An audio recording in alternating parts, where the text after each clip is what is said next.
Hi, ito nga pala si brother, no? Trying to find my way sa YouTube. Anyway, ano ba ang ano natin? Ang pwede ko i-share sa inyo. Okay, I have this guitar. Ito ay isang Strandberg guitar. No, siguro narinig niyo itong Strandberg guitar. This is not common in the Philippines. Pero, kapitbahay lang natin yung gumawa niyan. Which is in Indonesia. No? Unfair nga eh. Kahit na Indonesian made siya, so gagastos ka pa rin ng daang libo to acquire ang isang Strandberg, no? Any sa series ng Strandberg is kinda expensive. Parang na siya, presyong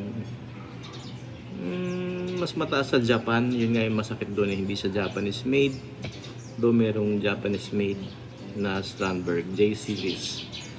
Kaso kung handa ka magbayad ng 250 to 400,000, you give it a go.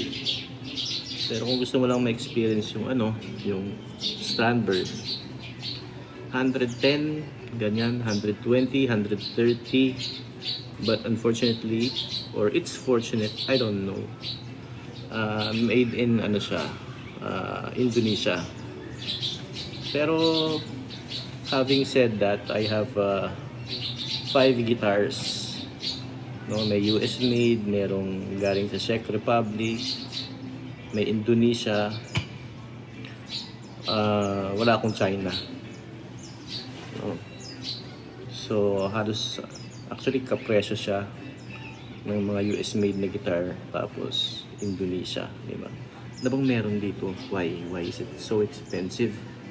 No, ang isang Strandberg guitar. Sabi nila because of the indoor neck. No, ito yung maganda sa sa Strandberg. Itong indoor neck na ito, kakaiba. So ito ay tuturuan ka sa right positioning ng kamay. So unconsciously, you are following the right placement ng hindi sinasadya dahil dito sa enduro neck. I think that is something great about this Strandberg guitar, no? Itong sa akin ay maple, pero ito yung maple flame ba yun? O burnt maple? Roasted maple. Ayan. So, huwag na natin patagalin. Ito ay ang Strandberg Boden. No? Strandberg Boden made in Indonesia. Second to the lowest class siya. Kasi yung Rescue muna, Strandberg Rescue, then ito na Strandberg Boden pataas. So dito muna tayo, let's do sound checking. Ano bang tunog nitong Strandberg?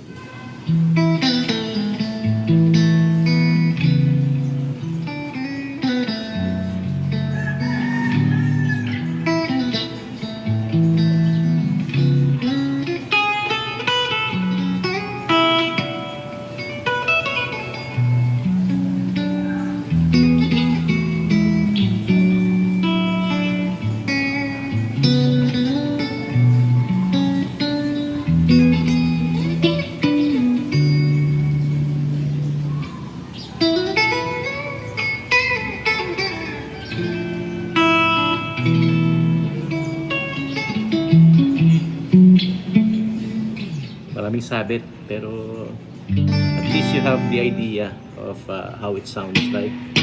Wala akong ginagamit, just straight up my iPhone 15. Tapos ito, nakaganyan tumutunog dyan doon. So wala akong kahit anong effects. So what you're hearing is basically raw, no? Gamit ay isang cellphone. Then I recorded this. So that's about it for today. So thank you, and I hope you would support my channel. This is I'm very new in doing this, probably be recording stuff every Saturdays or Sundays basta walang trabaho. So mga brother, maraming salamat. Thank you.